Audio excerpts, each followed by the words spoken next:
সবাই মিলে কিছুটা সময় ঘোরাঘুরির উদ্দেশ্যে রেডি হয়ে নিচে নেমে পড়লাম। রীতিমতো 2 চাকার বাইকে 4 জন। সবাই যে মোটা হচ্ছে, 4 জন আর কয়দিন একসঙ্গে ঘুরতে পারবো আল্লাহ ভালো জানে। বিকেলের আবহাওয়াটা অনেক সুন্দর ছিল। মেয়েরা বাইরে ঘুরতে বেরোলে ভীষণ খুশি হয়। বন্দি পাখি যেমন মুক্ত আকাশে ওড়ে, তেমনি খুশি অপেক্ষায় থাকে বাবার সঙ্গে কখন ঘুরতে বেরোবে। বাবা আর মামনিকে নিয়ে একসঙ্গে ঘুরতে বেরোলে তাদের তো আর কোনো কথাই নেই। আবহাওয়া ভালো থাকলে বাইরে ঘোরাঘুরি, বাইরের কিছু খাবার খেয়ে বাবার বাড়ি পর্যন্ত গন্তব্য। আবহাওয়া ভালো থাকার কারণে চারিদিকের পরিবেশটা অসাধারণ লাগছিল। ঘুরতে ঘুরতে মেয়েরা বায়না ধরেছে ফুচকা খাবে। চলে আসলাম ফুচকা ভাইয়ে।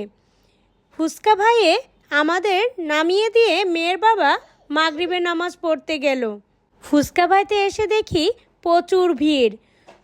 অনুমতি ছাড়া অন্যের ভিডিও করা ঠিক না বলে তাই আর ছবি তুলিনি, ভিডিও করিনি।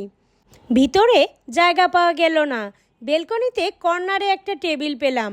আমরা ওখানে আগেও এসেছি, তবে এক এক সময় ভিন্ন ভিন্ন নামের রেস্টুরেন্টই এখানে চলে। ফুচকা ভাইয়ের ডেকোরেশনটা বেশ ভালোই লাগলো। নাম যাই হোক, পছন্দের এবং খাবারের মান ভালো হলেই হয়।